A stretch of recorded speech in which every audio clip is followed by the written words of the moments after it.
بحر امر کے راستے جزیرہ نما عرب کا سفر کرنے والے تارکین وطن کے لیے سال 2025 تاریخ کا مہلک ترین سال ثابت ہوا ہے۔ جاری رپورٹس کے مطابق گزشتہ برس اس خطرناک سمندر سفر کے دوران ہلاک ہونے والوں کی تعداد دگنا ہو کر 922 تک جا پہنچی ہے۔ ماہرین کا کہنا ہے غیر قانونی انسانی سمگلنگ اور سمندر کی لہریں ان معصوم جانوں کے لیے سب سے بڑا خطرہ بن چکی ہے۔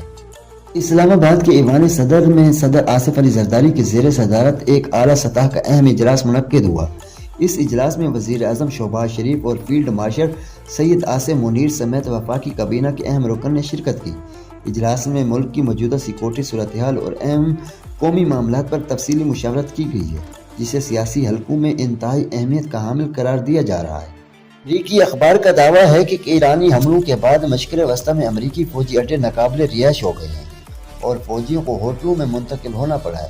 کویت، قطر اور سعودی عرب کے اڈوں پر شدید نقصان کی اطلاعات ہیں، جبکہ ایران نے عوام سے اپیل کی ہے کہ وہ ان ہوٹلوں کی نشاندہی کریں جہاں امریکی فوجی پناہ لیے ہوئے ہیں۔ اس صورتحال نے ٹرمپ انتظامیہ کی جنگی تیاروں پر بڑے سوالات کھڑے کر دیے ہیں۔ پاکستان کے دفتر خارجہ نے اعلان کیا ہے کہ عید کا وقفہ ختم ہونے کے بعد افغانستان میں دہشت گردوں کے ٹھکانوں پر آپریشن دوبارہ شروع کر دیا گیا ہے۔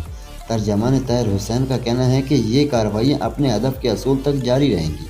انہوں نے واضح کیا ہے کہ فوجی کارروائیوں کے بعد حملوں میں نمایاں کمی آئی ہے اور پاکستان کا موقف ہمیشہ تحمل اور ذمہ داری پر مبنی رہا۔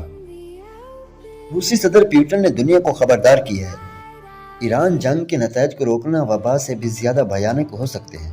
پیوٹن کا کہنا ہے کہ اس تنازع کی وجہ سے عالمی سپلائی چین اور پیداوار کو شدید نقصان پہنچ رہا ہے، جس سے دنیا بھر میں مہنگائی اور خوراک کا بحران پیدا ہو سکتا ہے۔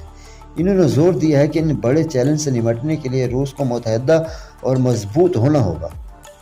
پاکستان میں پی ایس ایل ٹورنامنٹ کا باقاعدہ کل سے آغاز ہو گیا ہے، لیکن ایران جنگ کے باعث پیدا ہونے والی توانائی کے بحران کی وجہ سے اسٹیڈیم میں شائقین کی موجودگی پر پابندی لگا دی گئی ہے۔ پی سی بی کے مطابق یہ فیصلہ بجلی کی بچت اور موجودہ صورتحال کے پیش نظر کیا گیا ہے، جس کے تحت اب تمام میچز خالی گراؤنڈ میں کھیلے جائیں گے۔ چین نے ایران، امریکہ اور اسرائیل کے درمیان جاری خون ریز جنگ کو ختم کرنے کے لیے مخلصانہ امن مذاکرات کا مطالبہ کر دیا ہے۔ بیجنگ کی جانب سے تمام فریقین پر زور دیا گیا کہ وہ مزید تباہی روکنے کے لیے بیمانی مذاکرات کا آغاز کریں۔ ماہرین چین کے اس بیان کے خطے میں جنگ بندی کی کوششوں کے حوالے سے انتہائی اہم قرار دے رہے ہیں۔